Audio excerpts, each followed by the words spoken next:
La casa de Pilatos. Frente a la capilla de la Virgen del Milagro hay una casa de especial arquitectura, casa sui generis, que no ofrece punto de semejanza con ninguna otra de las de Lima. Sin embargo, de ser achuroso su patio, la casa es húmeda y exhala húmedo vapor. Tiene un no sé qué de claustro de castillo feudal y de casa de ayuntamiento. Que la casa fue de un conquistador, compañero de Pizarro, lo prueba del hecho de estar la escalera colocada frente a la puerta de la calle, pues tal era una de las prerrogativas acordadas a los conquistadores. Hoy no llegan a 6 las casas que conservan la escalera fronteriza. El extranjero que pasa por la calle del Milagro se detiene involuntariamente en su puerta y lanza al interior mirada escudriñadora. Y lo particular es que los limeños nos sucede lo mismo. Es una casa que habla a la fantasía, ni el Padre Santo de Roma le hará creer a un limeño que esa casa no ha sido teatro de misteriosas leyendas. Y luego, la casa misteriosa fue conocida desde hace 4 o 5 generaciones, con nombre a propósito para que la imaginación se eche a retozar. Nuestros abuelos y nuestros padres la llamaron la casa de Pilatos, y así la llamamos nosotros y la llaman nuestros hijos. ¿Por qué? ¿Acaso Poncio Pilatos fue propietario en el Perú? Entre mis manos y bajo mis espujuelos he tenido los títulos que el actual dueño, compadeciendo acaso mi manía de embelezarme con antiguallas, tuvo la amabilidad de permitirme examinar, y de ellos no aparece que el pretor de Jerusalén hubiera tenido arte ni parte en la fábrica del edificio, cuya área mide 40 varas castellanas de frecuente por 65 de fondo. Y sin embargo, la casa se llama de Pilatos. ¿Por qué? Voy a satisfacer la curiosidad del extranjero, contando lo mismo que las viejas cuentan y nada más.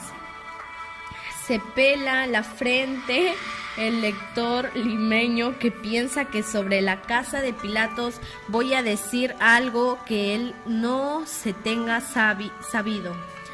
La casa se fabricó en 1590, esto es, medio siglo después de la fundación de Lima, y cuando los jesuitas acababan de tomar cédula de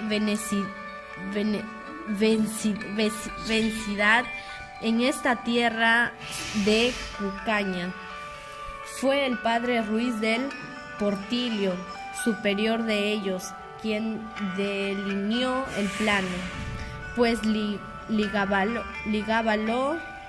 en estrecha amistad con un rico mercader español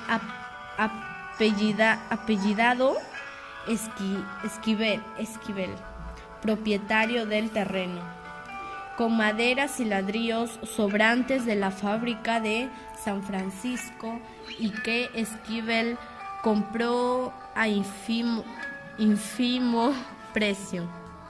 Se encargó el mismo arquitecto que edificaba el Colegio Máximo de San Pablo de construir la casa misteriosa, edificio sólido y a prueba de temblores que no pocos ha resistido sin experimentar desperfecto.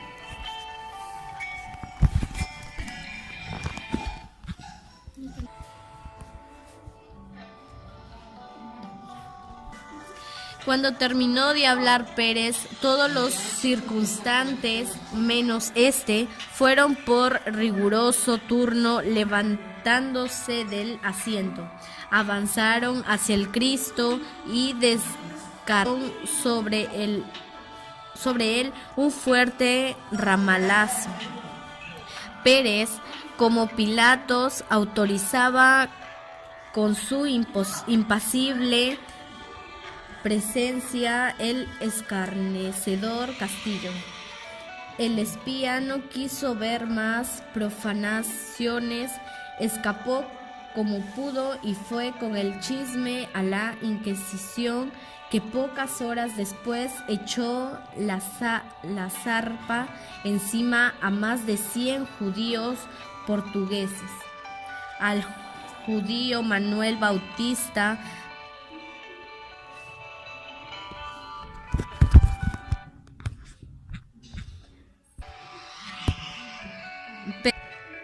Pérez le pusieron los católicos limeños el apodo de Pilatos, y la casa quedó bautizada con el nombre de Casa de Pilatos.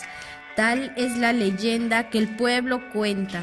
Ahora veamos lo que dicen los documentos históricos. En la Biblioteca de Lima existe original el proceso de los portugueses, y de él solo aparece que en la calle del Milagro existió la sinagoga de los judíos, cuyo rabino o capitán grande, como dice el fiscal del Santo Oficio, era Manuel Bautista Pérez.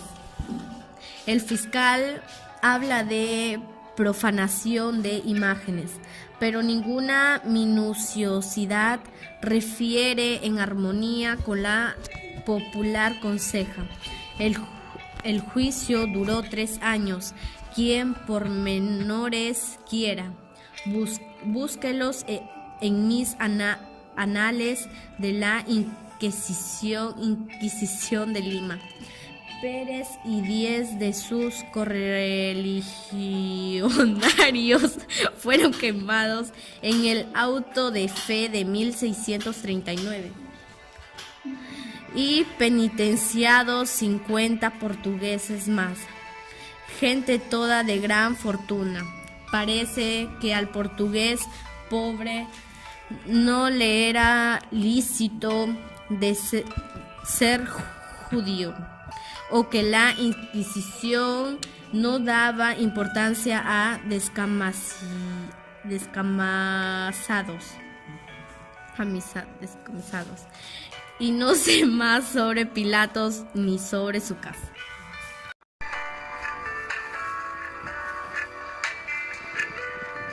El demonio de los Andes, a Ricardo Baserra. Noticias históricas sobre el maestro de campo Francisco de Carvajal. Arévalo, pequeña ciudad de Castilla la Vieja, dio cuna al soldado que por su indomita bravura, por sus dotes militares, por sus hazañas que rayan en el fantástico, por su rara fortuna en los combates y por su carácter sarcástico y cruel, fue conocido en los primeros tiempos del coloniaje con el nombre de Demonio de los Andes. ¿Quiénes fueron sus padres? Fue hijo de ganancia o fruto de honrado matrimonio. La historia guarda sobre estos puntos profundo silencio. Si bien libro hemos leído en que se afirma que fue el hijo natural del terrible César Borgia, duque de Valentinois, Francisco de Carvajal, después de haber militado más de 30 años en Europa, servido a las órdenes de gran capitán Gonzalo de Córdoba y encontrándose con el grado de alférez en las famosas batallas de Ravenna y Pavía. Vino al Perú a prestar con su espada poderosa auxilio al marqués don Francisco Pizarro. Grandes mercedes obtuvo de éste y en breve se halló el aventurero Carvajal, poseedor de pingüe fortuna. Después del trágico fin que tuvo en Lima el audaz conquistador del Perú, Carvajal combatió tenazmente la facción del joven Almagro en la sangrienta batalla de Chupas, y cuando la batalla se pronunciaba por los almagristas, Francisco de Carvajal, que mandaba un tercio de la alebronada infantería real, exclamó arrojante al yelmo,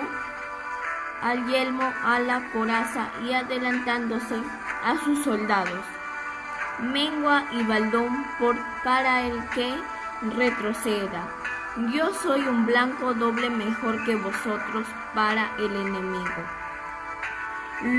La tropa siguió entusiasmada el ejemplo de su corpulento y obeso capitán y su apodero de la artillería de Almagro. Los historiadores convienen en que este acto de heroico arrojo decidió la batalla. Vinieron los días en que el apóstol de las Indias, Bartolomé de las Cascas, alcanzó de Carlos V las tan combatidas ordenanzas en favor de los indios, y cuya ejecutación fue encontrada al hombre menos a propósito para implantar reformas. Nos referimos al primer virrey del Perú, Blasco Núñez de Vela, sabido que es la falta de tino del comisionado exaltó los intereses que la reforma hería, dando pábulo a la gran rebelión de Gonzalo Pizarro Carvajal, que presentía el desarrollo de los sucesos, se apresuró a realizar su fortuna para regresar a España. La fatalidad hizo que por entonces no hubiese lista nave alguna capaz de emprender tan arriesgada como larga travesía. Las cualidades dominantes en el alma de maestro héroe eran la gratitud y la lealtad. Muchos vínculos lo unían a los Pizarro, y ellos lo forzaron a representar el segundo papel en las filas rebeldes. Gonzalo Pizarro, que estimó siempre mucho el valor y la experiencia del veterano, lo hizo en el acto reconocer del ejército con el carácter de maestre de campo. Carvajal, que no era tan solo un soldado valeroso, sino hombre conocedor de la política, dio por entonces a Gonzalo el consejo más oportuno para su comprometida situación. Pues las cosas os suceden prósperamente, lo escribió. Apoderaos una vez del gobierno y después se hará lo que convenga, no habiéndonos dado Dios la facultad de adivinar. El verdadero modo de acertar es hacer buen corazón y aparejarse para lo que suceda. Que las cosas grandes no se emprendan sin gran peligro. La mejor es fiar vuestra justificación a las lanzas y arcabuces, pues habéis ido demasiado lejos para esperar favor de la corona. Pero la educación de Gonzalo y sus hábitos de respeto al soberano ponían coto a su ambientación y nunca osó presentarse. En abierta rebeldía contra el rey, le asustaba el atrevido consejo de Carvajal. El maestro de campo era políticamente hablante, un hombre que se anticipaba a su época y que presentía aquel evangelio del siglo del siglo XIV. A una revolución vencida se le llama motín. A un motín triunfante se le llama revolución. Al éxito dicta el nombre. No es nuestro propósito historiar esta larga y fatigosa campaña, que con la muerte del virrey en la batalla de Iñaquito el 18 de enero de 1546 entregó el país, aunque por poco tiempo, el dominio del muy magnífico señor don Gonzalo Pizarro. Los grandes servicios de Carvajal en esa campaña los comprendíamos en las siguientes líneas de un historiador. El octogenario guerrero exterminó o aterró las realistas del sur, a la edad en que pocos hombres conserven el fuego de las pasiones y el vigor de los órganos, pasó sin descanso 6 veces los Andes, de Quito a San Miguel, de Lima a Huamanga, de Huamanga a Lima, de Lucanas al Cusco, del Callao a Arequipa y de Arequipa a Charcas. Comiendo y durmiendo sobre el caballo, fue insensible a los hielos de la puna, a la ardiente reverberación del sol en los arenales y a las privaciones y fatigas de las marchas forzadas. El vulgo supersticioso decía que Carvajal y su caballo anudaban por los aires. Solo así podían explicarse tan prodigiosa actividad.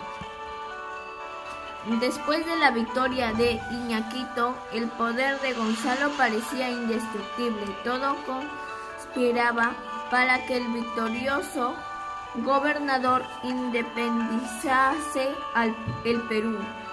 Su tentador demonio de los Andes le escribía desde Andahuaylas, excitándole a coronarse: debéis declararos rey de esta tierra, conquistado por vuestras armas y las de vuestros hermanos, harto mejores.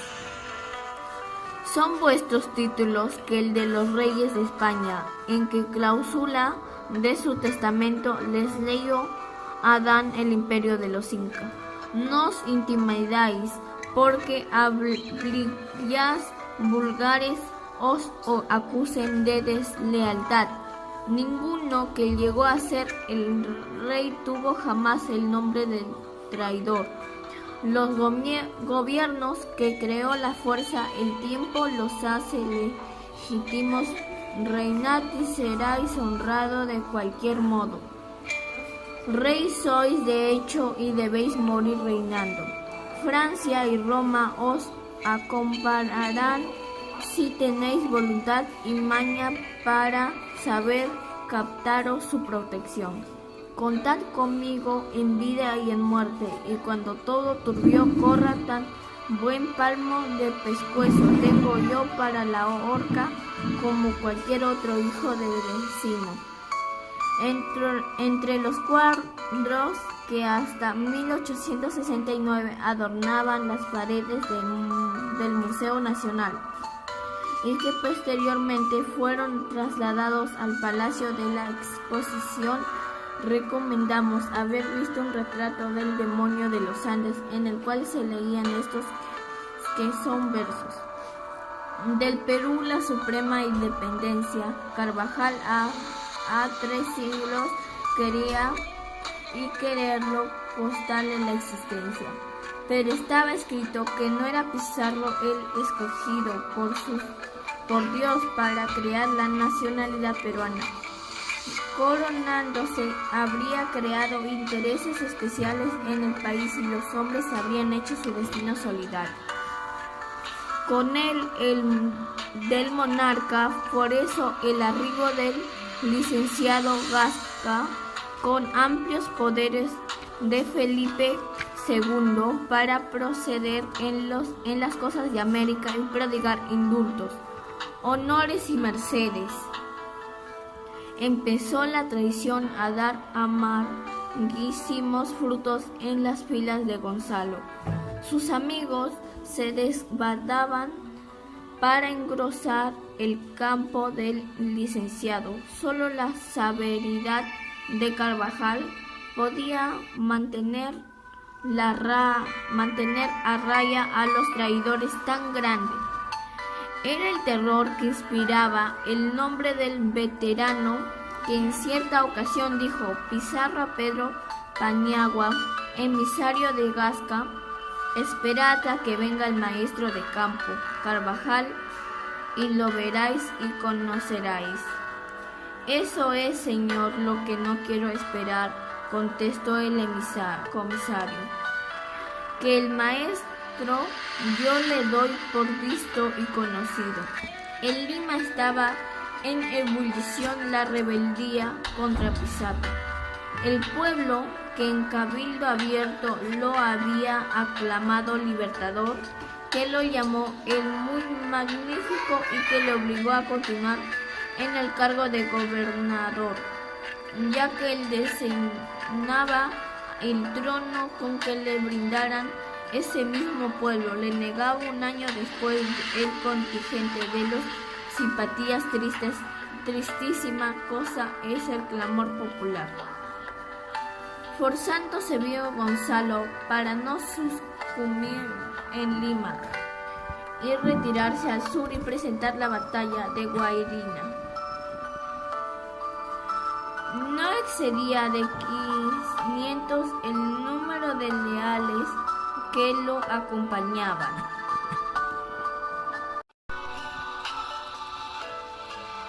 Diego Centeno, él mandó de 1.200 hombres, atacó la reducida hueste revolucionaria, más la habilidad estratégica y el heroico valor del anciano maestro de campo.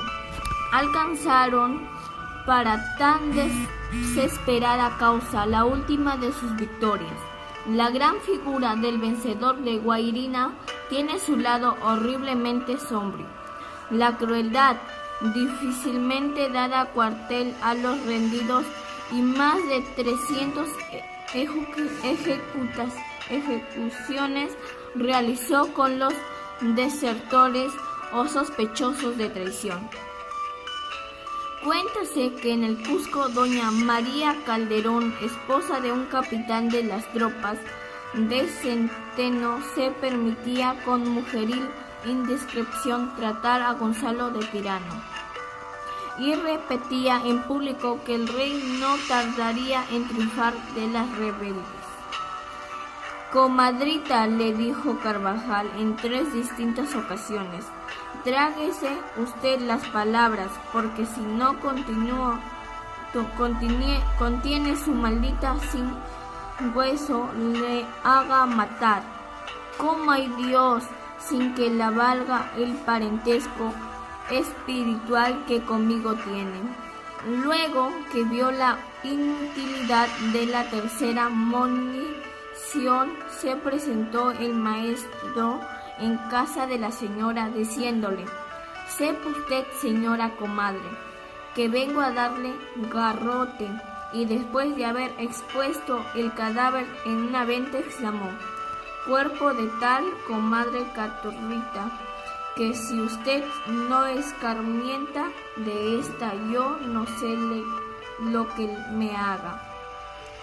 Por fin, el 9 de abril de 1548, se empezó la batalla de Sacsayhuamán. Pizarro, temiendo que la impetuosidad de Carvajal le fuese funesta, puesta, dio el segundo lugar al infame Cepeda, resignándose el maestro a pelear como simple soldado. Apenas rotos los fuegos, se pasaron al campo de Gasca el segundo jefe Cepeda y el capitán Garcilaso de la Vega. Padre del historiador, la traición fue contagiosa y el licenciado Gasea, sin más armas que su breviaria y su consejo de capellanes, conquistó en Sacsayhuamán laureles baratos y sin sangre. No fueron el valor ni la ciencia militar, sino la ingratitud y la felonía los que vencieron al generoso hermano del marqués Pizarro. Cuando vio Carvajal la traidora deserción de sus compañeros, puso una pierna sobre el arzón y empezó a cantar el villancico, que tan popular se ha hecho después. Los miscabellicos, maire, uno a uno se les llevó el aire. Ay, pobrecicos los miscabellicos. Caído el caballo que montaba, se halló el maestro rodeado de enemigos, resueltos a darle muerte, mas lo salvó la oportuna intervención de Centeno. Algunos historiadores dicen que el prisionero le preguntó: ¿quién es vuesa merced que tanta gracia me hace? ¿No me conoce vuestra merced? Contestó el otro con afabilidad: son Diego Centeno. Por mi santo patrón, replicó el veterano, aludiendo a la retirada de Charcas y a la batalla de Guairana. Como siempre vi a vuestra merced de espaldas, no le conocí viéndole la cara. Gonzalo Pizarro y Francisco de Carvajal fueron inmediatamente juzgados y puestos en capilla sobre el gobernador en su condición de caballero. Recayó la pena de decapitación el maestro, que era plebeyo, debía ser arrastrado y descuartizado. Al leer la sentencia contestó: basta con matarme. Acercósele entonces un capitán, al que en una ocasión quiso don Francisco hacer ahorcar por sospecharlo traidor. Aunque vuestra merced pretendía hacerme finado, hongaréme hoy con servirle en lo que ofrecerle pudiera. Cuando le quise ahorcar podía hacerlo, y si no la ahorqué fue porque nunca gusté de matar hombres tan ruines. Un soldado que había sido asistente del maestro, pero que se había pasado al enemigo, le dijo llorando: mi capitán, pluguiera a Dios que dejasen a vuestra merced con vida y se mataran a mí. Se fue su merced, si huyera cuando yo me fui, nos viera hoy como se ve. Hermano Pedro de Tapia, le contestó Carvajal con su acostumbrado sarcasmo, pues que éramos tan grandes amigos que pecasteis contra la amistad y no destinéis aviso para que nos huyaremos juntos. Un mercader que se quejaba de haber sido arruinado por don Francisco empezó a insultarlo: ¿y de qué suma le sois deudor? Bien montará 20,000 ducados. Carvajal se ciñó con toda flema la vaina de espalda, pues la hoja le había entregado a Pedro Valdivia al rendírselo prisionero. Ya alargándola al mercader le dijo: pues hermanito, tome en cuenta esta vaina y no me vengan con más cobranzas, que yo no recuerdo en mi ánima tener otra deuda que 5 maravideses a una bruja bodegonera de Sevilla, y si no se les pague fue porque cristianaba el vino y me expuso a un ataque de cólicos y cámaras. Cuando lo colocaron en un cesto arrastrado por 2 mulas para sacarlo al suplicio, soltó una carcajada y se puso a cantar: Qué fortuna, niño en cuna, viejo en cuna, qué fortuna. Durante el trayecto, la muchedumbre quería arrebatar al condenado y hacerle pedazos. Carvajal, haciendo ostentación de volar sangre fría, dijo: «Ea, señores, paso franco, no hay que arremolinarse y dejen hacer justicia». Y en el momento en que el verdugo Juan Enríquez se preparaba a despachar a la víctima, ésta le dijo sonriendo: «Hermano Juan, tráteme como de sastre a sastre». Carvajal fue ajusticiado en el mismo campo de batalla el 10 de abril. En la edad de 84 años, al día siguiente, hizo gasca su entrada triunfal en el Cusco.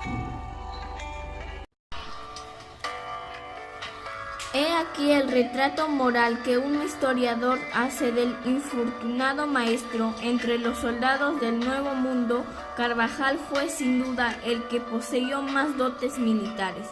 Estricto para mantener la disciplina, activo y perseverante, no conocía el peligro ni la fatiga, y eran tales la sagacidad y recursos que desplegaba en las expediciones que el vulgo creía tuviese algún diablo familiar, con carácter tan extraordinario, con fuerzas que le duraron mucho más de lo que comúnmente duran en los hombres, y con la fortuna de no haber asistido a más derrota que a la de Sacsayhuamán.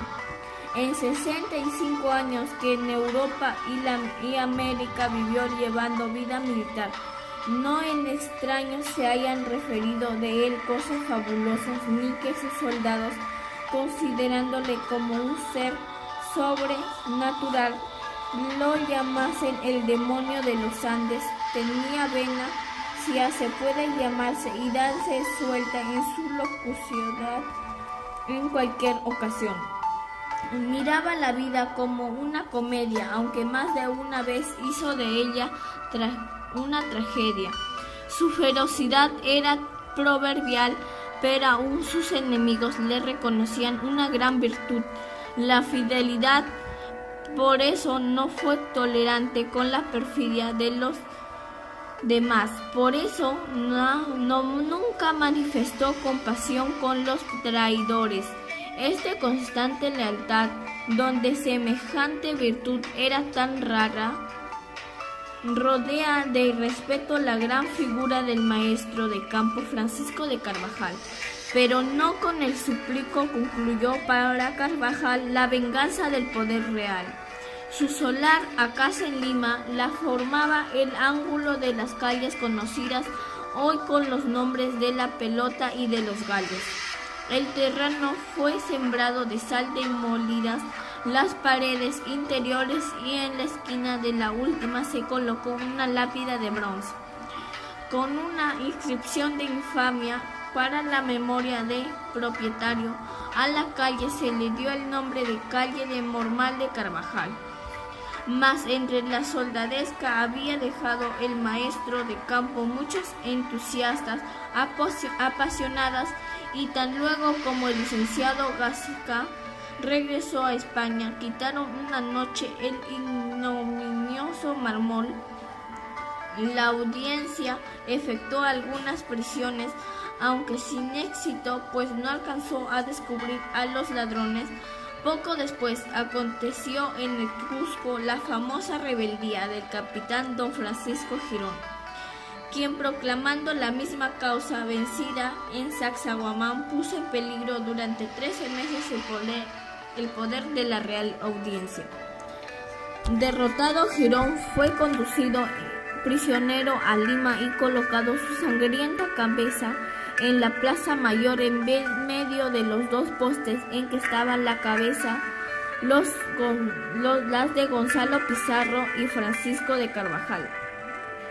Cerca de 60 años habían transcurrido desde el horrible drama de Sacsayhuamán, un descendiente de San Francisco de Borja, duque de Gandía, el virrey, poeta, príncipe de Esquilache, gobernaba el Perú en nombre de Felipe III. No sabemos si cumpliendo órdenes regias o bienes por rodear de terroroso prestigio el principio monárquico, hizo que el 1 de enero de 1617 y con gran ceremonial se colocase en el solar del maestro de campo la siguiente lápida: Reinaldo Gramau de Filipo III, año de 1617, el ex monseñor de Francisco de Borja, príncipe de Esquilache, virrey de estos reinos,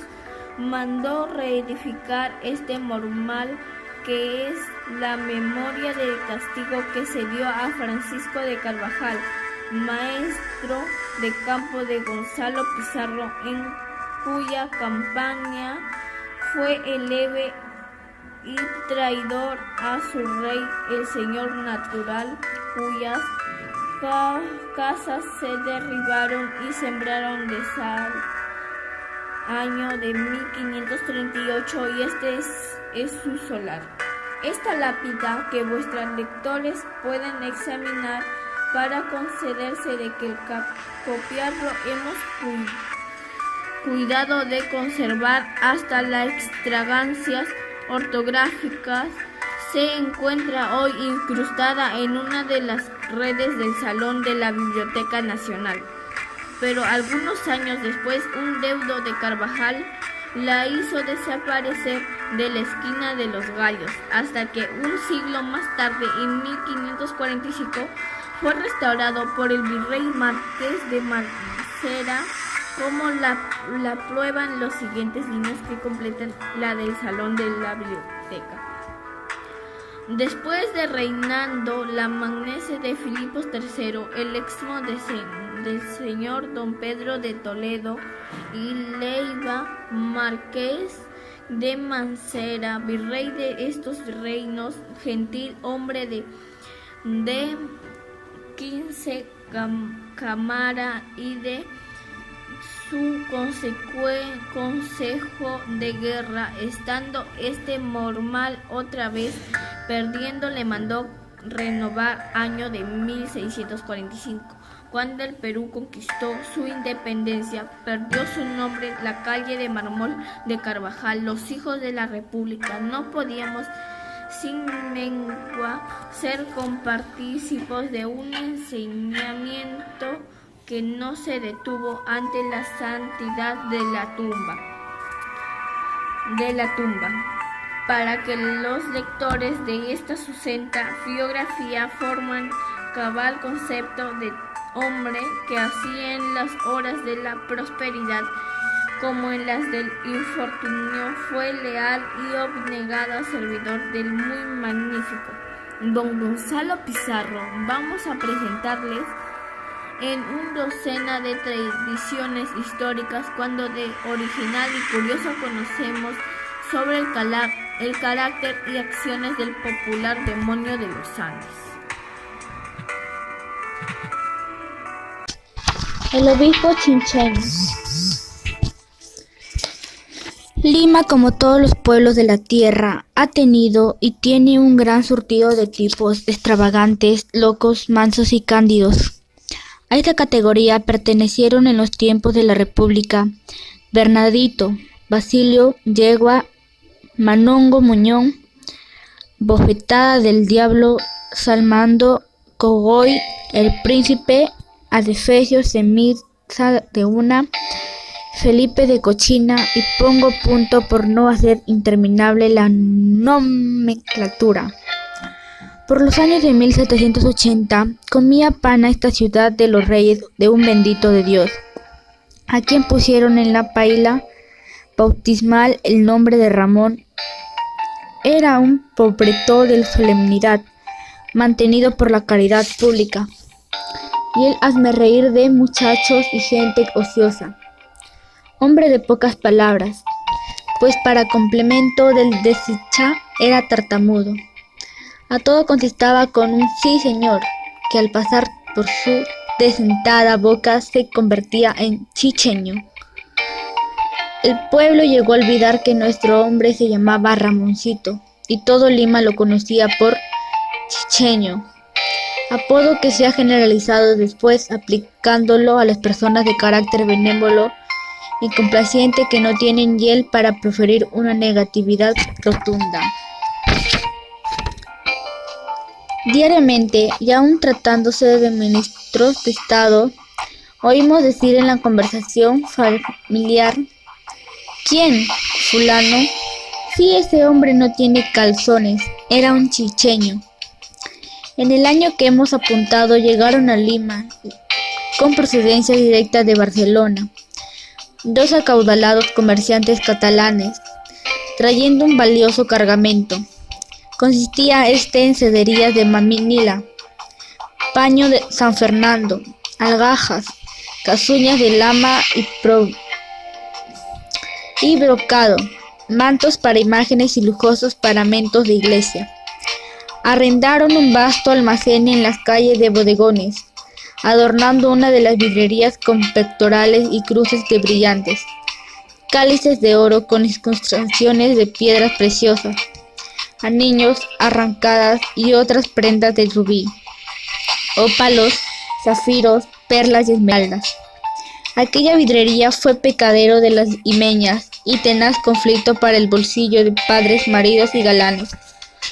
8 días llevaba de abierto el elegante almacén, cuando 3 andaluces que vivían en Lima, más pelados que ratas de colegio, idearon la manera de apropiarse parte de alhajas y para ello ocurrieron al originalismo, expediente que voy a referir. Después de proveerse de un traje completo de obispo, vistieron con él a Ramoncito, y 2 de ellos se plantaron sotana, solideo y sombrero de clérigo. Acostumbraban los miembros de la audiencia ir a los 10 de la mañana a Palacio en coche de 4 mulas, según lo dispuesto en una red pragmática.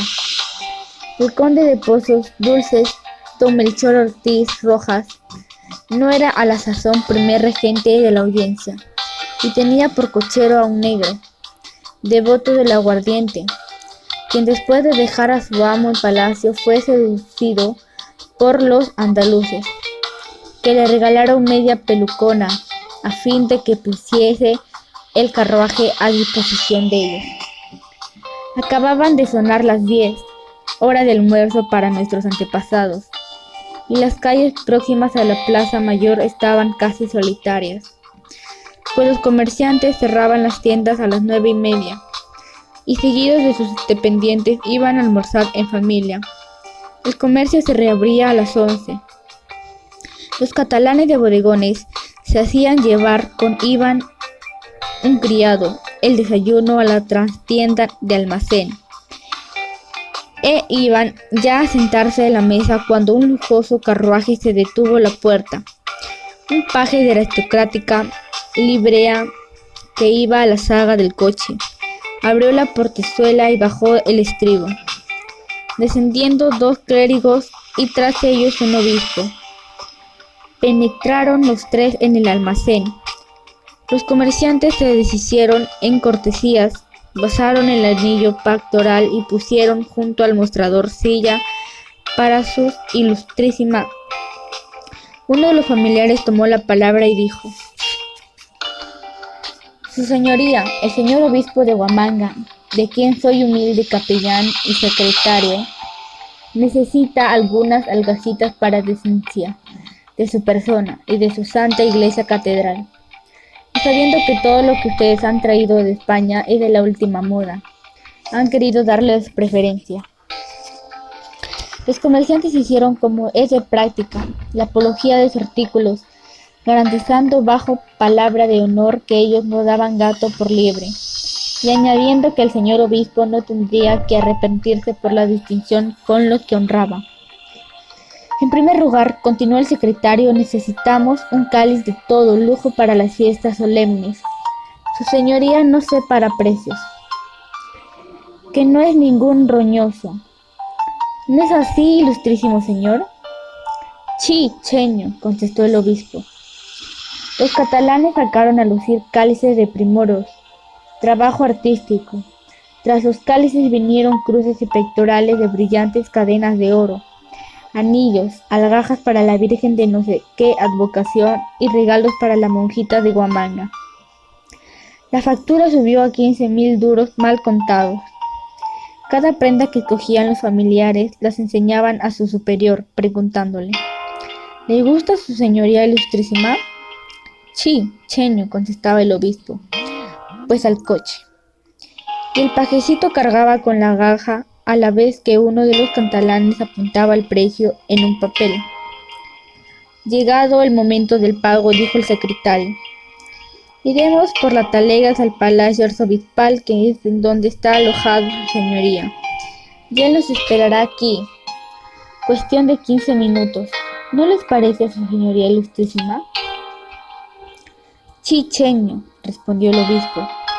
Quedando en rehenes tan caracterizado personaje, los comerciantes no tuvieron ni asomo de desconfianza. Amén que aquellos no eran esos tiempos de bancos y papel. Mantecan que 15.000 duros no hacen peso en el bolsillo. Marchados los familiares, pensaron los comerciantes que el desayuno, y acaso por llenar fórmula de etiqueta, dijo uno de ellos: ¿nos hará su señoría ilustrísima el honor de acompañarnos a almorzar? Sí, señor. Los catalanes enviaron a las veladas al máfulo por algunos platos extraordinarios y sacaron sus 2 mejores botellas de vino para agasajar al príncipe de la iglesia, que no solo les dejaba fuerte ganancia en la compra del jajas, sino que les aseguraba algunos centenares de indulgencias valederas en el otro mundo. Sentáronse a almorzar, y no les dejó de parecer chocante que el obispo no echase su bendición al pan, ni rezarse siquiera en latín, ni por más que ellos se esforzaron en hacerlo conversar, pudieron arrancarle otras palabras que chi, señor.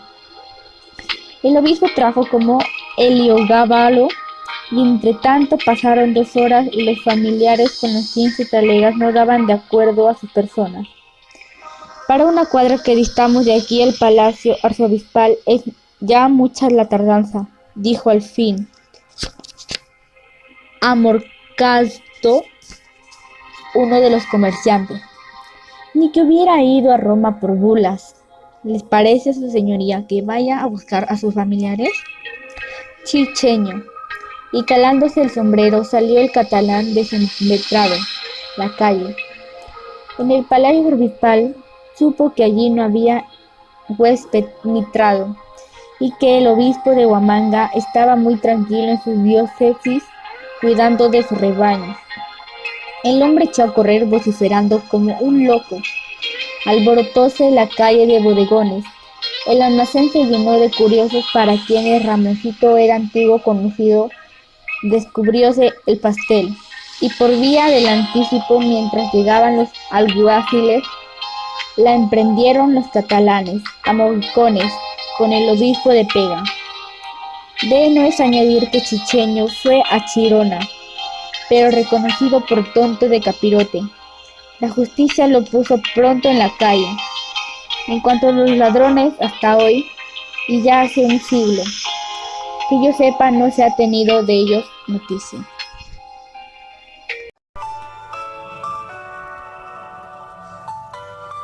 La fiesta de San Simón Garabatillo.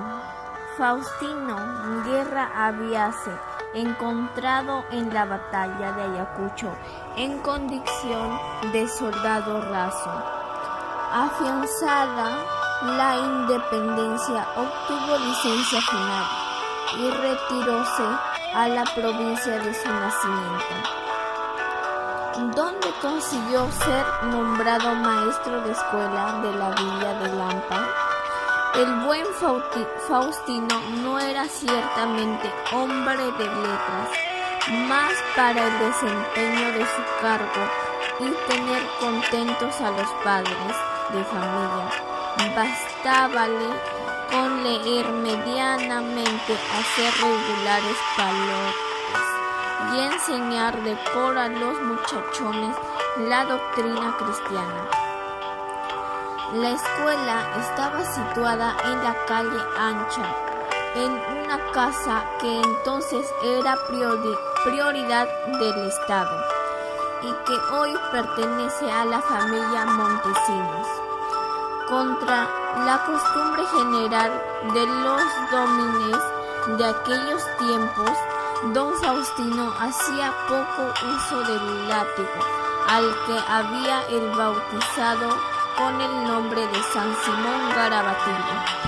Teníalo más bien como signo de autoridad que como instrumento de castigo, y era preciso que fuese muy grave la falta cometida por un escolar para que el maestro le aplicase un par de azóticos, de esos que ni sacan sangre ni levantan roncha. El 28 de octubre de 1826, día de San Simón y Judas, por más señas, celebróse con grandes festejos en las principales ciudades del Perú. Las autoridades habían andado empeñosas y mandaron oficialmente que el pueblo se alegrase. Bolívar estaba entonces en todo su apogeo, aunque sus planes de vitalicia empezaban ya a eliminarlo al afecto de los buenos peruanos. Solo en Lampa no se hizo manifestación alguna de regocijo. Fuese para los lampeños un día de trabajo, como otro cualquiera del año, y los muchachos asistieron como de costumbre a la escuela. Era ya más de mediodía cuando don Faustino mandó cerrar la puerta de la calle. Dirigióse con los alumnos al corral de la casa, los hizo poner en línea y llamando a 2 robustos indios que para su servicio tenía, les mandó que cargasen a los niños. Desde el primero hasta el último, todos sufrieron una docena de latigazos a calzón quitado, aplicados por mano de maestro. La gritería fue como para ensordecer y hubo llanto general por 1 hora. Cuando llegó al instante de cerrar la escuela y de enviar los chicos a casa de sus padres, les dijo don Faustino: «Cuenta, pícaros godos, con que vayan a contar lo que ha pasado. Al primero que descubra yo que ha ido con el chisme, lo tundo vivo». «¿Sí se habrá vuelto loco su merced?», se preguntaban los muchachos, pero no contaron a sus familias lo sucedido. Si bien el encosor de los ramalazos los traía aliquebrados. Qué mala mosca habría picado al magister, que de suyo era manso de genio, para repartir tan furiosa azotanina. Ya lo sabremos. Al siguiente día presentáronse los chicos en la escuela, no sin recelar que se repitiese la función. Por fin don Faustino hizo señal de que iba a hablar. «Hijos míos», les dijo, «estoy seguro de que todavía se acuerdan del rigor con que les traté ayer contra mi costumbre. Tranquilícense, que estas cosas solo las hago yo una vez al año. ¿Y saben ustedes por qué? Con franqueza, hijos, digan si lo saben». «No, señor», maestro, contestaron en coro los muchachos. Pues han de saber ustedes que ayer fue el santo del libertador de la patria, y no teniendo yo otra manera de festejarlo y de que lo festejasen ustedes, ya que los lampeños han sido tan desagradecidos con él que los hizo gentes, ha recurrido al chicote. Así, mientras ustedes vivan, tendrán grabado en la memoria el recuerdo del día de San Simón. Ahora a estudiar su lección, y viva la patria. Y la verdad es que los pocos que aún existen de aquel centenar de muchachos se reúnen en Lampa el 28 de octubre y celebran una comilona en la cual se brinda por Bolívar, por don Faustino Guerra y por San Simón Garabatillo, el más milagroso de los santos, en achaques de refrescar la memoria y calentar partes posteras. (1871)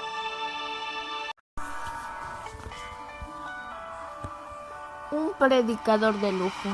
El padre Samame, de la orden dominica, en 30 años que tuvo de conventual, no predicó más que una vez, pero esa bastó para su fama de lo bendito poquito.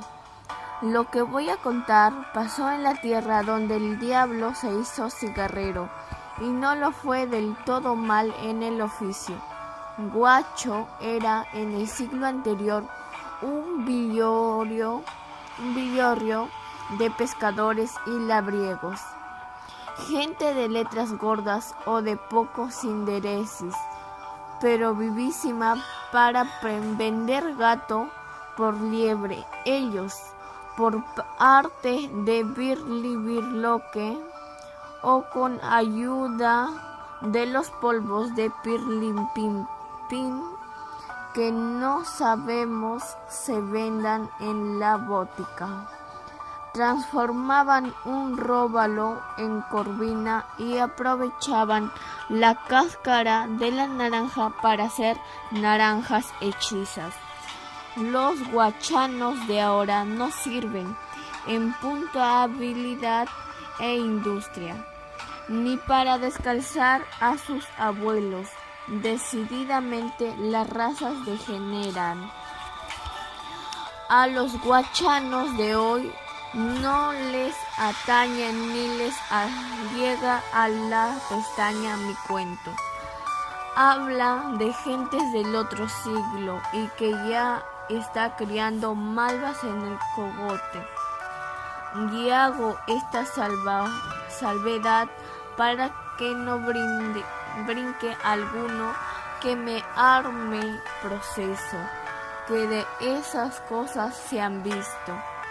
Y ya estoy escamado de humanas susceptibilidades y tonterías.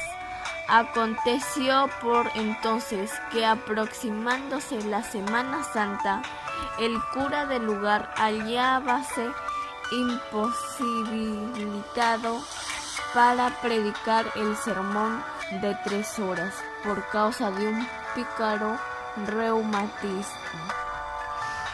En tal conflicto escribió a un amigo de Lima encargándole que le buscase para el Viernes Santo un predicador que tuviese siquiera 2 veces, es decir, bueno y barato. El amigo anduvo hecho un trato conventos sin encontrar fraile que se decidiera a hacer por poca plata un viaje de 50 leguas entre ida y regreso. Perdida ya toda esperanza, dirigióse el comisionado al padre Samame, cuya vida era tan licenciosa que casi siempre estaba preso en la cárcel del convento y suspenso en el ejercicio de sus funciones sacerdotales. El padre Sámame tenía fama de malondro y no embargante ser de la orden de predicadores. Jamás había subido al púlpito, pero no entendía jota de lugares teológicos ni de oratoria sagrada. Era un cambio eximio, catador de licores, y váyase lo uno por el otro. Abocase con él. El comisionado le contrató entre copa y copa y sin darle tiempo para retrasarse le hizo cabalgar. Y sirviéndole el mismo de guía y acompañante, salieron ambos caminito de Chancay. Llegados a Huacho, alborotóse el vecindario con la noticia de que iba a haber sermón de 3 horas y predicado por un fraile de muchas campanillas y traído al propósito de Lima. Así es que el Viernes Santo no quedó en Lauriama, Guaura y demás pueblos de 5 lenguas a la redonda bicho, viviendo que no se trasladara a Huacho para oír a aquel pico de oro de la comunidad dominica. El padre Sámame subió el sagrado púlpito, invocó como pudo el Espíritu Santo y se despachó como a Dios plugo ayudarle. Al ocuparse de aquellas palabras de Cristo, hoy serás conmigo en el paraíso, dijo su reverencia, sobre poco más o menos. Además, el buen ladrón lo salvó su fe, pero a gestas el mal ladrón le perdió su falta de fe. Mucho me temo, queridos guachanos y oyentes míos, que os condenáis por malos ladrones. Un sordo rumor de protesta levantándose en el católico auditorio. Los guachones se ofendieron y con justicia de oírse llamar malos ladrones, lo de ladrones por sí solo era una injuria, aunque podía pasar como floreo de retórico. Pero aquel apéndice, aquel calificativo de malos, era para sublivar el amor propio de cualquiera. El reverendo, que notó la fatal impresión que sus palabras habían producido, se apresuró a rectificar. Pero Dios es grande, omnipotente y misericordioso, hijos míos, y en él espero que con su ayuda soberana y vuestras felices disposiciones llegaréis a tener fe y a ser todos sin excepción buenos, muy buenos ladrones. A no estar en el templo, el auditorio habría palmoteado, pero tuvo que limitarse a manifestar su contento con una oleada que parecía un aplauso. Aquella década de miel fue muy al gusto de todos los paladares. Entre tanto, el cura estaba en la sacristía echándose chispas y esperando que descendiese el predicador para reconvenirlo por la insolencia con que había tratado a sus feligreses. Es mucha vergüenza, reverendo padre, decirles en su cara lo que les ha dicho. ¿Y qué les dije? Pregunto al fraile, sin inmutarse, que eran malos ladrones. Eso les dije, pues señor cura, me las mamé, gracias a que después tuvo su paternidad el tino suficiente para dorarles la píldora. ¿Y qué les dijo? Que andando los tiempos y Dios mediante serían buenos ladrones. Eso les dijo, pues señor cura, me las volvió mamar. Y colorín colorado, aquí el cuento ha terminado. Al rincón quitacalzón. El liberal obispo de Arequipa, Chávez de la Rosa, a quien debe esa ciudad, entre otros beneficios, la fundación de la Casa de Espositos, tomó gran empeño en el progreso del seminario, dándole un vasto y también meditado plan de estudios que aprobó el rey, prohibiendo solo que se enseñasen derecho natural y de gentes. Rara era la semana por los años de 1796 en que su señora ilustrísima no hiciera por lo menos una visita al colegio, cuidando de que los catedráticos cumpliesen con su deber de la moralidad de los escolares y de los arreglos económicos. Una mañana encontróse con el maestro de la Trinidad. No se había presentado en su aula, y por consiguiente los muchachos en plena holganza andaban haciéndose de las suyas. El señor obispo se propuso remediar la falta, reemplazando por ese día al profesor titular. Los alumnos habían descuidado por completo aprender la lección, Nebrija y Epítome habían sido olvidados. Empezó el nuevo catedrático por hacer declinar a una musae. El muchacho se equivocó en el acusativo del plural y el señor Chávez le dijo: «Al rincón, quita calzón». En esos tiempos regía por doctrina aquello de que la letra con sangre entra, y todos los colegios tenían un empleado o bedel cuya tarea se reducía a aplicar 3, 6 y hasta 12 azotes sobre las posaderas del estudiante condenado al rincón. Pasa otro, el nominativo de quis, bel, quit, ensartó un despropósito, y el maestro profirió la tremenda frase: «Al rincón, quita calzón». Y había más de una docena arrinconados, cuando le llegó su turno al más chiquitín y travieso de la clase, uno de esos tipos que llamamos revejidos, porque a lo sumo representaba tener 8 años, cuando en realidad le doblaba la edad. «¿Quit es oratio?», le interrogó el obispo. El niño, conato de hombre, alzó los ojos al techo, acción que involuntariamente practicamos para recordar algo, como si las vigas del techo fueran un tónico para la memoria. Y dejó pasar 5 segundos sin responder. El obispo atribuyó el silencio a ignorancia y lanzó al inapelable fallo: «Al rincón, quita calzón». El chicuelo obedeció, pero regozando entre dientes algo que hubo de incomodar a su ilustrísima. «Ven acá, trastuelo, ahora me vas a decir qué es lo que murmurabas». «Yo, nada, señor, nada», y seguía el muchacho gigomoteando y pronunciando a la vez palabras entrecortadas.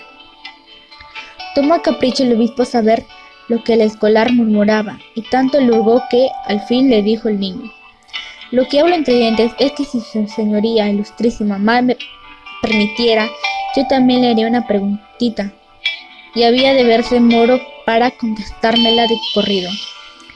Pícole la curiosidad el buen obispo y sonriéndose ligeramente respondió: «A ver, hijo, pregunta». Pues convenía de su señoría, y si no es atrevimiento, yo quisiera que me dijese cuántos dominus vobiscum tiene la misa. El señor Chávez de la Rosa, sin darse cuenta de la acción, levantó los ojos. «Ah», murmuró el niño, pero no tan bajo que no lo oyese el obispo. También él mira al techo. La verdad es que su señoría ilustrísima no se le había ocurrido hasta ese instante averiguar cuántos dominus vobiscum tiene la misa.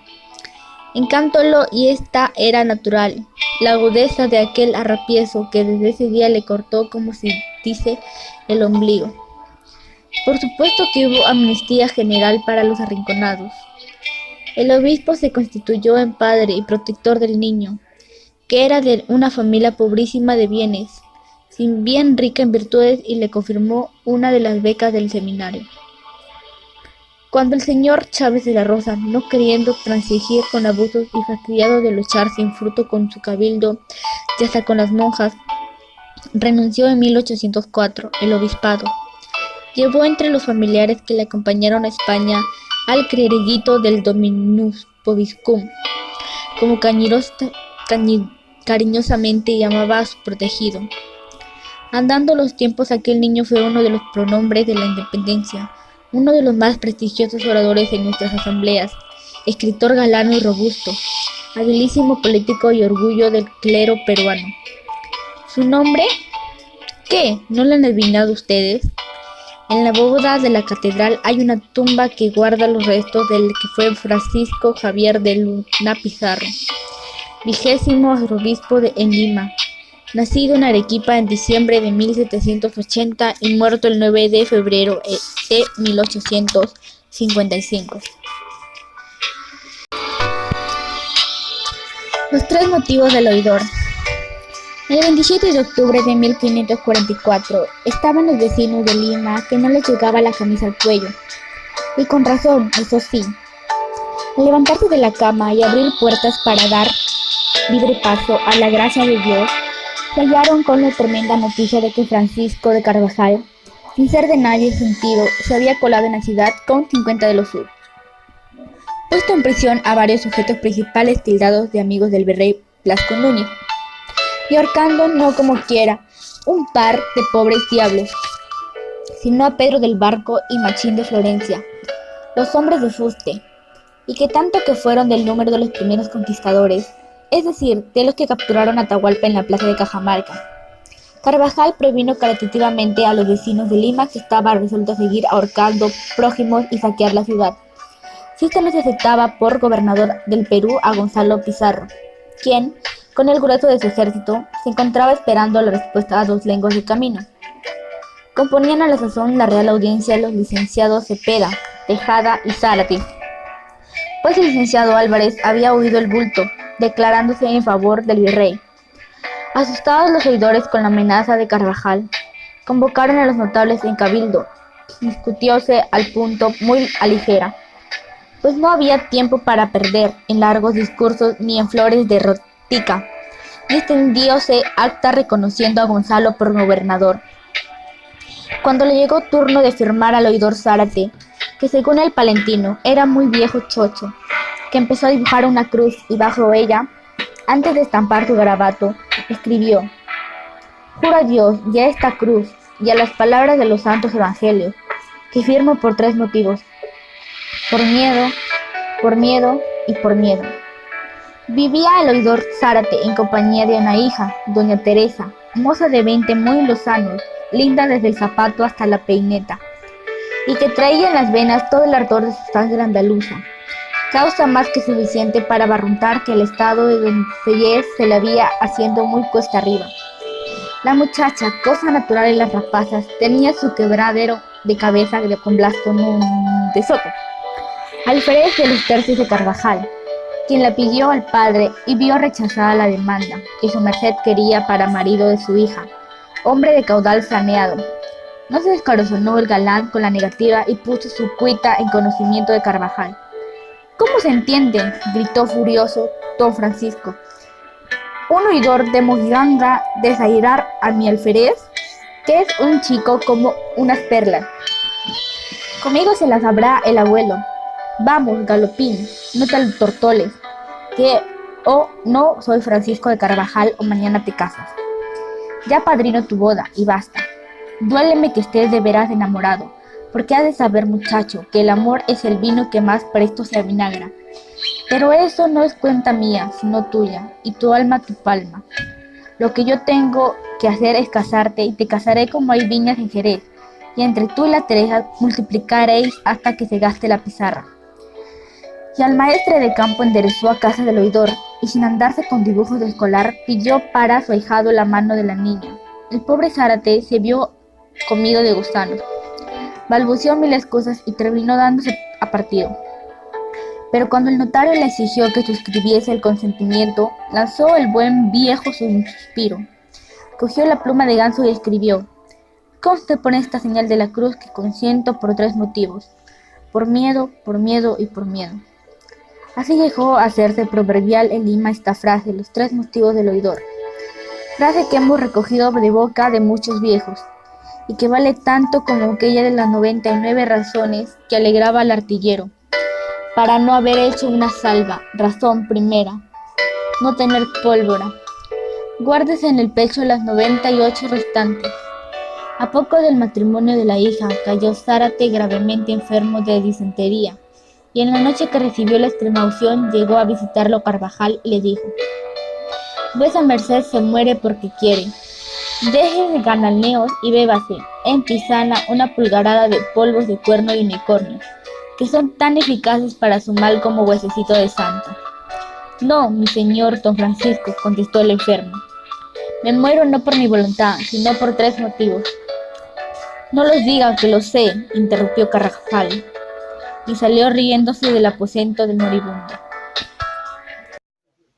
El alacrán de Fray Gómez. A Casimiro Prieto Valdés. Principiando. Principiar quiero, por ver si principiando principar puedo.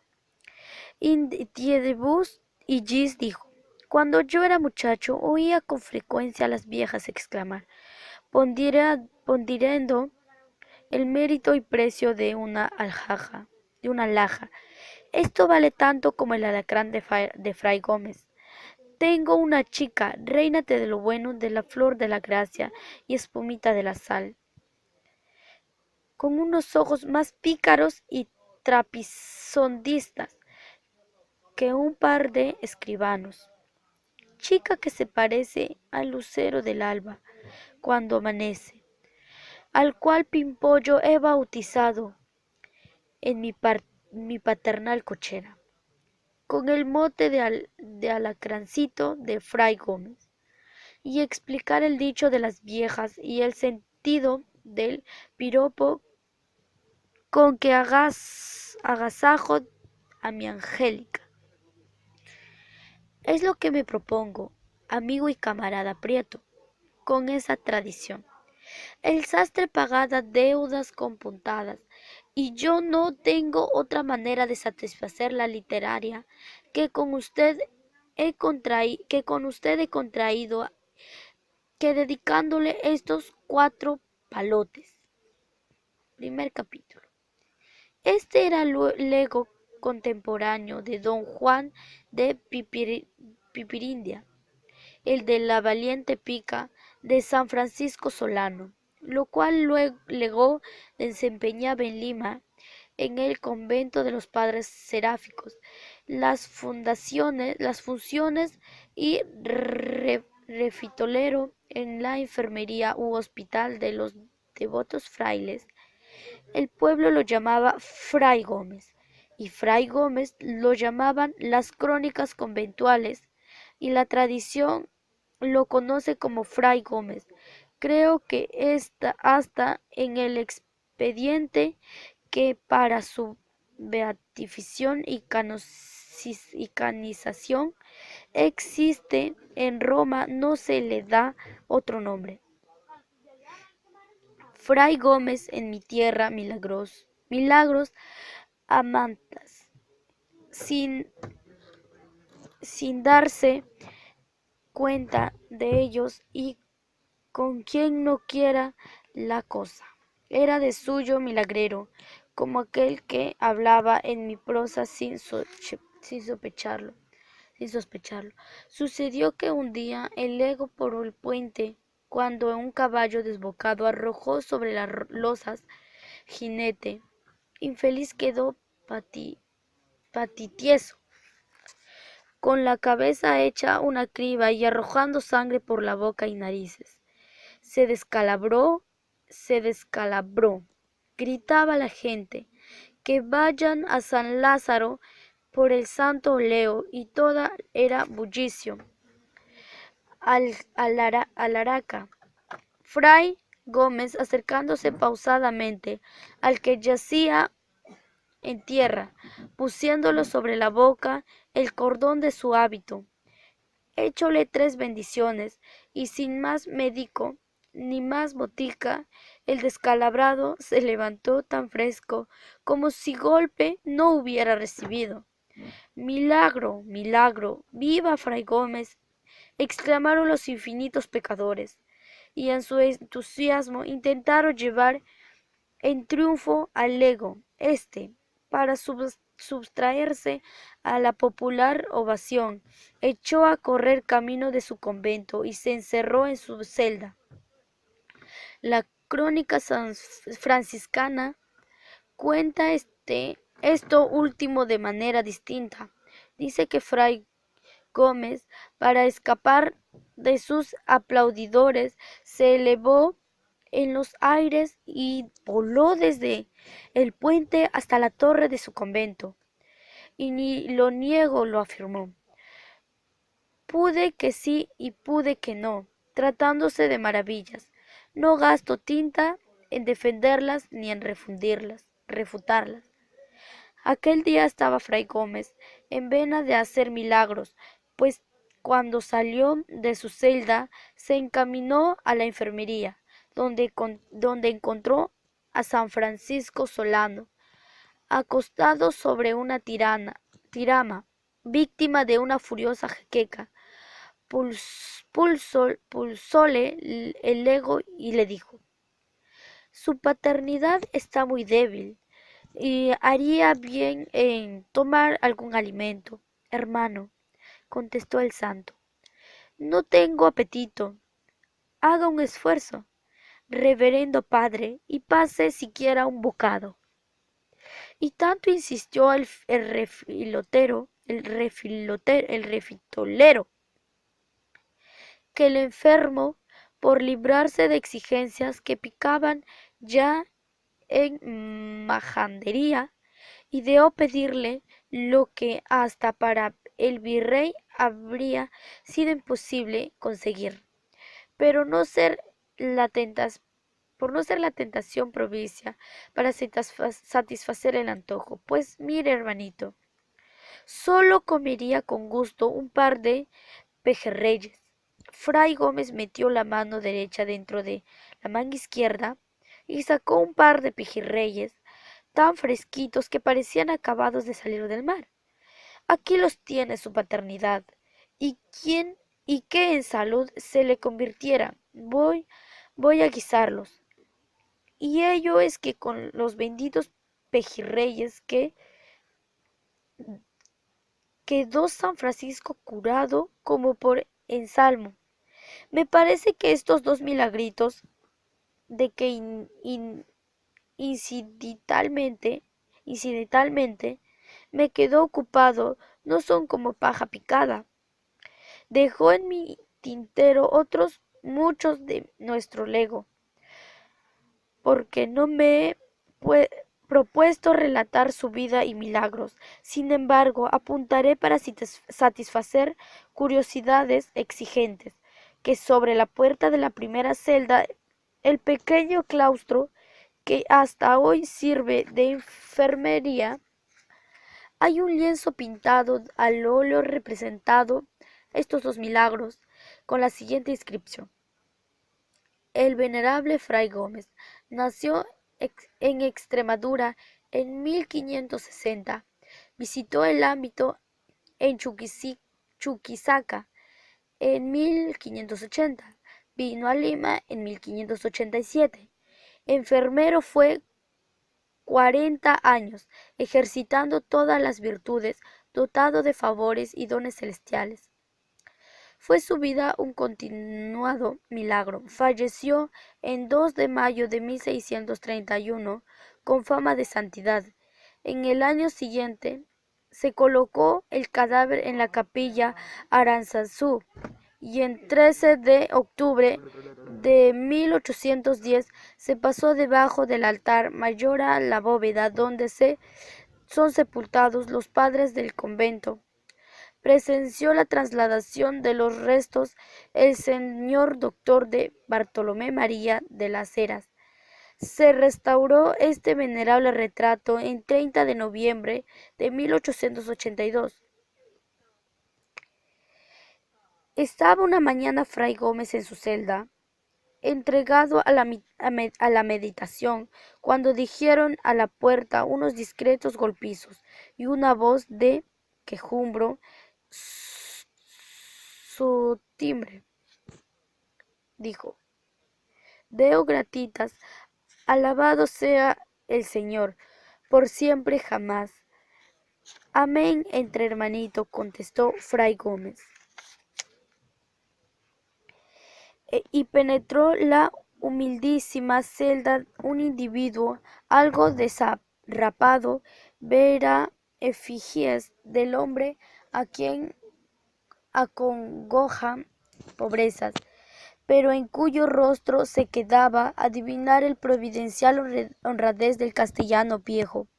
Todo el mobiliario de la celda se componía de 4 sillones de baqueta, una mesa mugrienta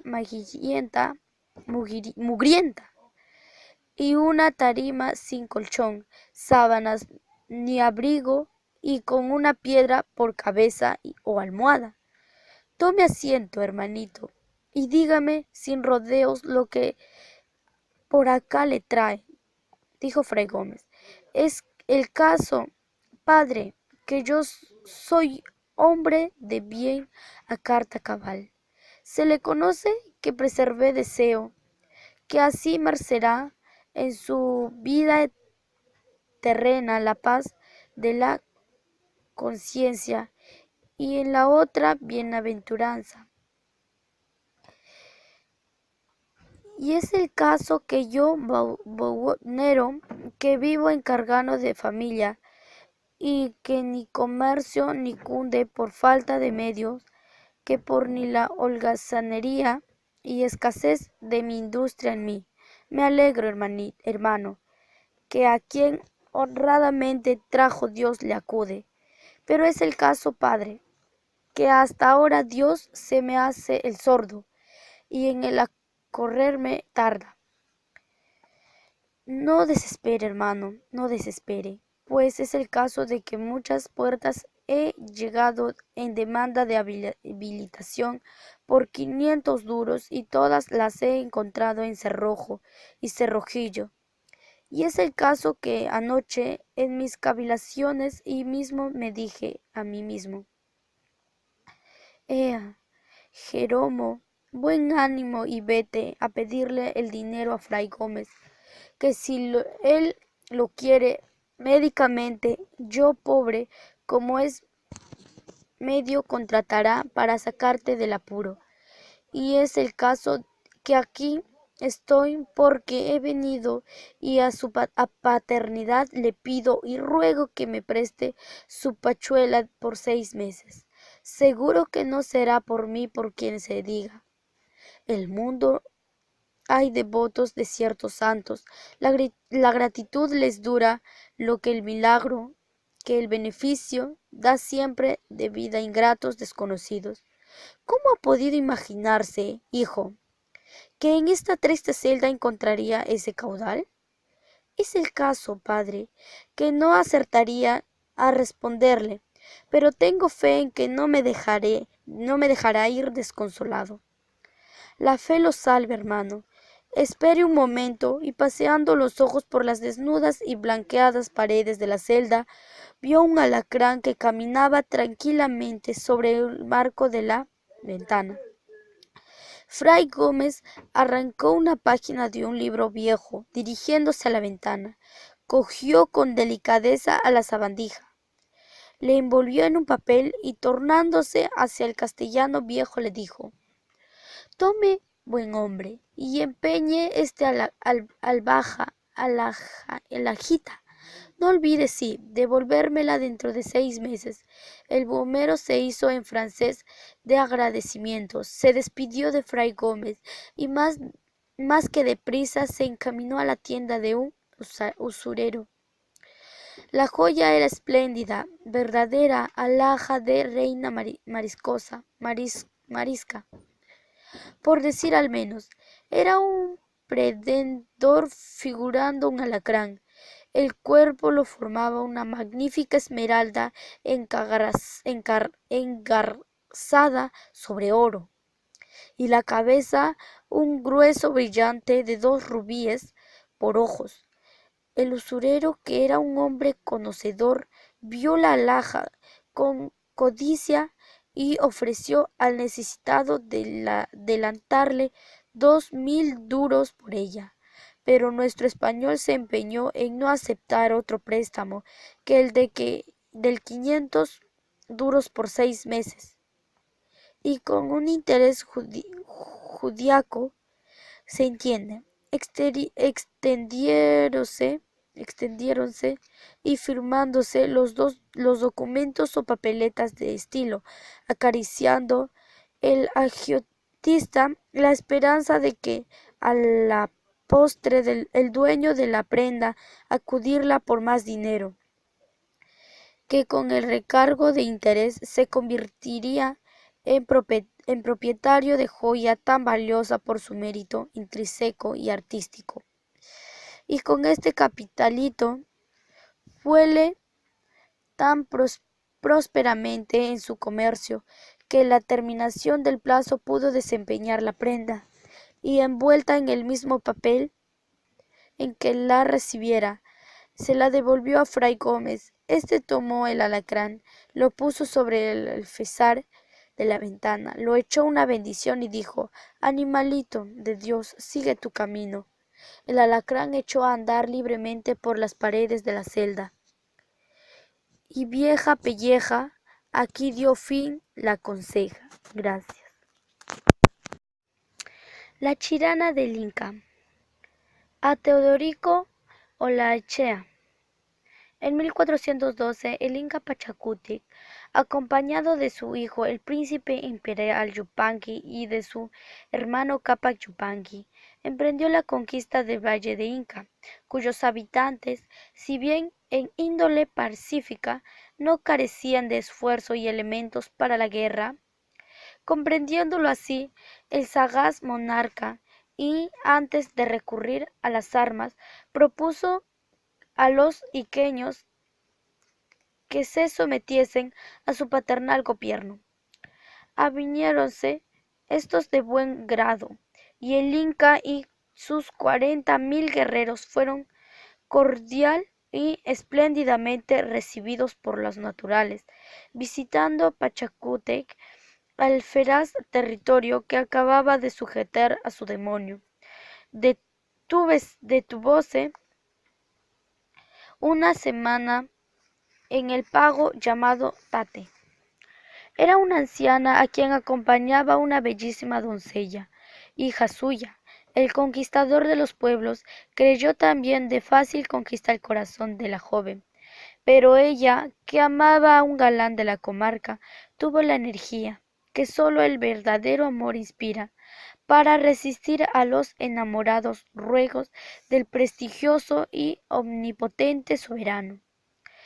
Al fin, Pachacútec perdió toda esperanza de ser correspondido, y tomando entre sus manos las de la joven, la dijo: no solo ahogar antes su suspiro. Quédate en paz, paloma de este valle, y que nunca la niebla del dolor tienda su vuelo sobre el cielo de tu alma. Pídeme alguna merced que, a ti y a los tuyos, haga recordar siempre el amor que me inspiraste. Señor, le contestó la joven, poniéndose de rodillas y besándolo la orla del manto real. Grande eres, y para ti no hay imposible. Venciérasme con tu nobleza, y no tener ya el alma esclava de otro dueño. Nada debo pedirte, con quien dones recibe, obligada queda. Pero si te satisface la gratitud de mi pueblo, ruego, ruégote, ruégote que des agua a esta comarca, siembra beneficios y tendrás cosecha de bendiciones. Reina, Señor, sobre corazones agradecidos, más de sobre hombres que, tímidos, se inclinan ante ti, deslumbrado por tu resplendor. Discreta eres, doncella de la negra Chincha, y así me cautivas con tu palabra como el fuego de tu mirada. Adiós ilusorio, ensueño de mi vida. Espera 10 días y verás realizado de las pides a Dios y no te olvides de tu rey. El caballero monarca subiendo a la andada oro, llevan en hombros los nobles del reino continuo de su viaje triunfal. Durante 10 días y 40.000 hombres del ejército se ocuparon de abrir el cauce que empieza en los terrenos del Molino y Trapiche y termina en Tate, heredad o pago donde habitaba hermosa joven de quien se apasionará Pachacútec. El agua de Achirana el Inca suministra, abunda riego a las haciendas que hoy se conocen como con los nombres de la Chavalina Belén, San Jerónimo, Tacama, San Martín, Mercedes, Santa Bárbara, Chanchajaya, Santa Elena, Vista Alegre, San Ges, Barcona, Tayamana, Pongo Pueblo Nuevo, Sunompe y, por fin, Tate. Tal según tradición es el origen de la Achirana, voz que significa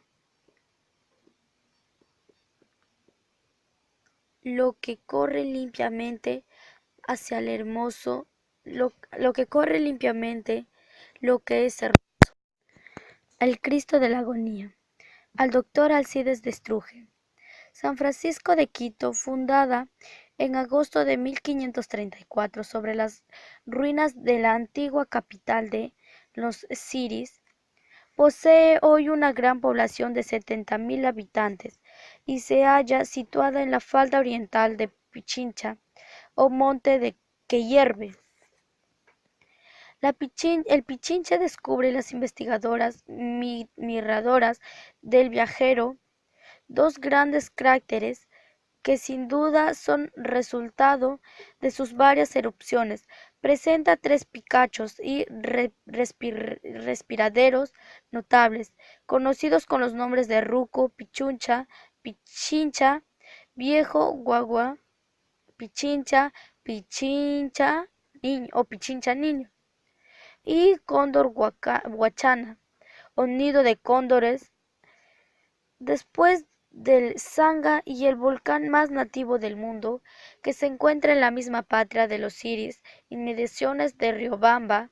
Es indudable que Ruco Pichincha es el volcán más terrible de la América. La historia nos ha transmitido solo la noticia de sus erupciones en 1534, 1539, 1577, 1588, 1560 y 1562. Casi 2 siglos habían transcurrido sin que sus torrentes de lava y rudos estremecimientos esparciesen el luto y la desolación, y no faltaron geólogos que creyesen que era ya un volcán sin vida. Pero el 22 de marzo de 1859 vino a desmentir a los sacerdotes de la ciencia la pintoresca. Quito quedó entonces casi destruida. Quito quedó casi destruida. Entonces, sin embargo, fue el cráter principal de Pichincha, se encuentra al occidente. Su lava es lanzada en dirección de los desiertos de Esmeraldas, esmeraldas, circunstancia salvadora para la ciudad que solo ha visto víctima de los sacudimientos del gitamente, que la sirve de atalaya. De desear sería, no obstante, por el mayor reposo de los moradores, que se examinase hasta qué punto es fundada la opinión de Barón de Humboldt, quien afirma que el espacioso de 6.300 millas cuadradas alrededor de Quito encierra las materias inflamables de un solo volcán. Para los hijos de la América republicana, el Pichincha simboliza una de las más bellas páginas de la gran epopeya de la Revolución. A las faldas del volcán tuvo lugar el 24 de mayo de 1822 la sangrienta batalla que afianzó para siempre la independencia de Colombia. Seas, patria de valientes, y el genio por venir te reserve horas más felices que las que forman tu presente. A orillas pintoresco Guayas me has brindado hospitalario, asilo en los días de la proscripción y el infortunio. Cumple a la gratitud del Jeremio, del peregrino, no olvidar nunca la fuente que apagó tu sed, la palmera que brindó frescor y sombra, y el dulce oasis donde vio abrirse un horizonte a su esperanza. Por eso envuelvo a tomar mi pluma de cronista, para sacar el polvo del olvido, una de tus más bellas tradiciones, el recuerdo de uno de tus hombres más ilustres, la historia del que con las inspiradas revelaciones de su pincel alcanzó los laureles del genio, con Olmedo, con su homérico cuanto la inmortal corona del poeta. Yo la he dicho, voy a hablarnos de un pintor, de Miguel Santiago, el arte de la pintura, que en los tiempos coloniales ilustraron Antonio Salas, Goribar Morales, Rodríguez, que está encarnado en los magníficos cuadros de esta protagonista, a quien debe considerarse como el verdadero maestro de la escuela quiteña, como las creaciones de Rembrandt y de la escuela flamenca se distinguen por la especialidad de las sombras, por cierto misterioso claroscuro y por más feliz disposición de los grupos. Así la escuela quiteña se hace notar por la viveza del colorido y la naturalidad. No busquéis en ella los refinamientos del arte, no emprendéis encontrar gran corrección en las líneas de sus Madonas. Pero si amáis lo poético como el cielo azul, de valles lo melancólicamente vago en la Yaraví, que nuestros indios cantan acompañados de las sentimentales armonías de la quema. Contemplad en nuestros días las obras de Rafael Salas, Cadenas o Carrillo. El Templo de la Merced en Lima ostenta hoy con orgullo un cuadro de Anselmo Yáñez. No se halla en sus detalles el estilo quiteño en toda su extensión, pero el conjunto revela bien que el artista fue arrastrado en mucho por el sentimiento nacional. El pueblo quiteño tiene el sentimiento del arte, un hecho bastará probarlo. El convento de San Agustín adornará los claustros de 14 cuadros de Miguel Santiago, entre los que sobresale una de las grandes dimensiones, titulado La genialidad del santo obispo Hipona. Una mañana, en 1857, fue robado un pedazo del cuadro que contenía un hermoso grupo. La ciudad se puso en alarma y el pueblo todo se constituyó en pesquisador. El cuadro fue restaurado. El ladrón había sido un extranjero comerciante en pinturas, pero ya que por incidencia hemos hablado de 14 cuadros de Santiago que se conservan en San Agustín, cuadros que se distinguen por la propiedad de colorido y la majestad de la concepción, esencialmente del bautismo, daremos a conocer al lector la causa de los produjo y que, con la mayor parte de los datos biógrafos que apuntamos sobre este gran artista, la hemos adquirido de un notable artículo que escribió el poeta ecuatoriano don Juan León Mera, un oidor español encomendado a Santiago que le hiciera un retrato, incluido ya.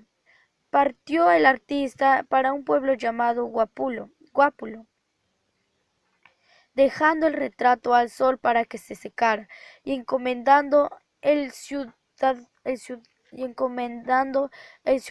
de él a su esposa.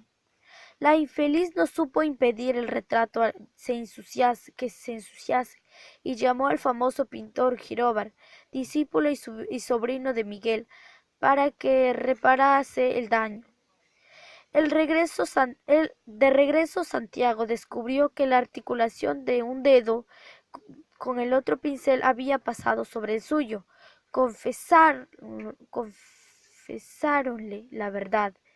Nuestra artista era de un geniazo más atufado que el mar cuando duele la barriga y entra tortijones. Encolorízose, con lo que creía una profanación, dio de cintarazos a Giróvar y rebanó una oreja a su padre consorte. Acudió al oidor y le reconvino por su violencia. Santiago, sin respeto a las campanillas del personaje, arremetiéndole también a estocadas, el oidor huyó y entabló acusación contra aquel furioso. Este tomó asilo en la celda del fraile, y durante 14 meses que duró su escondite pintó los 14 cuadros que embellecen los claustros agustinos.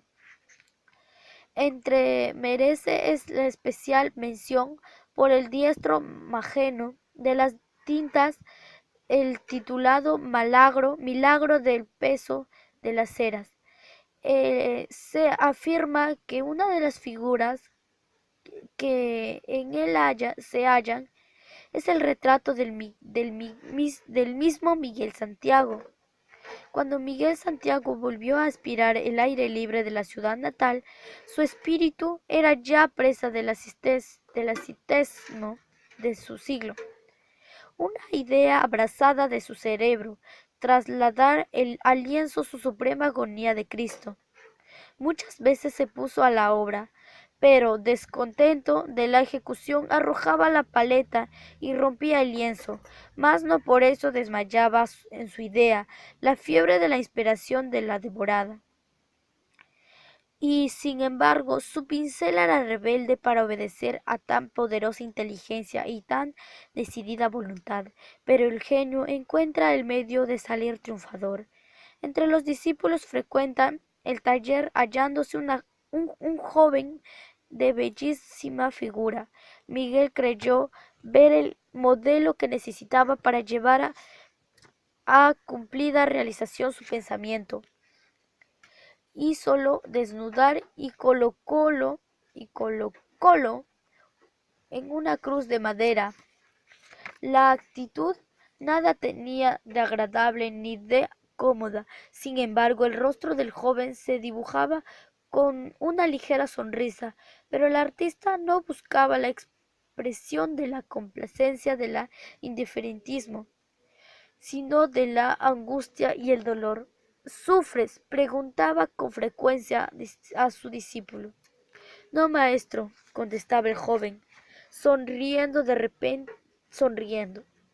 De repente Miguel Santiago, con los ojos fuera de sus órbitas, erizando el cabello y lanzando una horrible imprecación atravesó con una lanza el costado del mancebo. Este arrojó un gemido y empezaron a reflejarse en su rostro las convulsiones de la agonía de Miguel Santiago y el delirio de la inspiración, con la locura fanática del arte. Copiaba la mortal congoja, y su pincel, rápido como el pensamiento, volaba por el terso lienzo. El moribundo se agitaba, clamaba y retorcía en la cruz, y Santiago, al copiar cada una de sus convulsiones, exclamaba con creciente entusiasmo: Bien, bien, maestro Miguel, bien, muy bien, maestro Miguel. Por fin el gran artista desata la víctima vela ensangrentada y examine. Pasase la mano por la frente como para evocar sus recuadros, y como quien despierta de un sueño fatigoso, mide toda la enormidad de su crimen y, espantando de sí mismo, arroja la paleta y los pinceles y huye precipitadamente del taller. El arte lo había arrastrado al crimen, pero su Cristo de la agonía estaba terminado. Este fue el último cuadro de Miguel Santiago. Su sobresaliente mérito sirvió de defensa al artista, quien después de largo juicio obtuvo sentencia absolutoria. El cuadro fue llevado a España. ¿Existe aún o se habrá perdido por la notable incuria peninsular? Lo ignoramos. Miguel de Santiago atacó desde el día de su crimen artístico a frecuentes alucinaciones cerebrales. Falleció en noviembre de 1673 y su sepulcro está en el pie del altar de San Miguel en la capilla de Sagrario. Vaya Guarocuna. ¿A dónde marcha el hijo del sol con tan número séquito? Tupac Yupanqui, el rico en todas las virtudes, como lo llaman Arabicus del Cusco, va corriendo en paseo triunfal su vasto imperio, y por donde quiera que pasa se elevan unánimes gritos de bendición. El pueblo aplaude a su soberano, porque él le ha dado prosperidad y dicha. La victoria ha acompañado a su valiente ejército, y indómita tribu de los Paches se encuentra sometida. Guerrero del Yautú rojo, tu cuerpo se ha bañado en la sangre de los enemigos, y las gentes salen a tu paso a admirar tu bizarría. Mujer, abandona la rueca y conduce de la mano a tus pequeñuelos para que aprendan, en los soldados del Inca, a combatir por la patria. Al cóndor de las alas gigantescas, herido traidoramente y sin fuerzas para cruzar el azul del cielo, ha caído sobre el pico más alto de los Andes, tiñendo la nieve con su sangre. El gran sacerdote, al verlo moribundo, ha dicho que se acerca la ruina del imperio del Manco, y que otras gentes vendrán en piraguas del alto bordo a imponerle su religión y sus leyes. En vano alzáis vuestras plegarias y ofrecéis sacrificios, oh hijas del sol, porque el augurio se cumplirá. Feliz tú, anciano, porque sólo tu polvo de tus huesos será pisoteado por el extranjero, y no verán tus ojos el día de la humillación para los tuyos. Pero entre tanto, oh hija de Mamaoclio, trae a tus hijos para que no olviden el arrojo de sus padres, cuando la vida de la patria suene a la hora de la conquista. Bellos tus himnos, niña de labios rosa, pero tu acento hay amargura de la cautiva. ¿Acaso en tus valles nativos dejaste el ídolo de tu corazón? Y hoy, al preceder, cantando con tus hermanas, les andas de oro que llevan sobre sus hombros los nobles curacas, Tienes que ahogar las lágrimas y entonar alabanzas al conquistador, no tortillilla de los bosques. El amado de tu alma está cerca de ti y es también uno de los prisioneros del Inca. La noche empieza a caer sobre los montes y la comitiva real se detiene en Isucacha. De repente, la alarma cunde en el campamento. Hermosa cautiva, la joven de collar alguiruros, la destinada para el serrallo del monarca, ha sido sorprendida huyendo con su amado, quien muere defendiéndola. Tupac Yupanqui ordena la muerte para la esclava infiel, y ella escucha alegre la sentencia, porque anhela reunirse con el dueño de su espíritu, y porque sabe que no es la tierra la patria del amor eterno.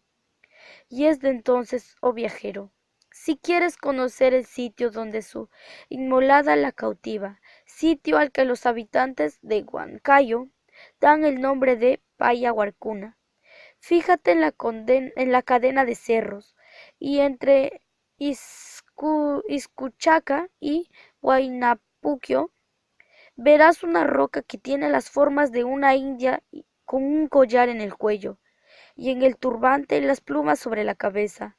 La roca parece artísticamente cincelada y los naturales del país, es su sencilla superstición, la juzgan el genio maléfico de su comarca, creyendo que nadie puede atreverse a pasar la noche por Payaguarcuna sin ser devorado por el fantasma de la piedra. Gracias.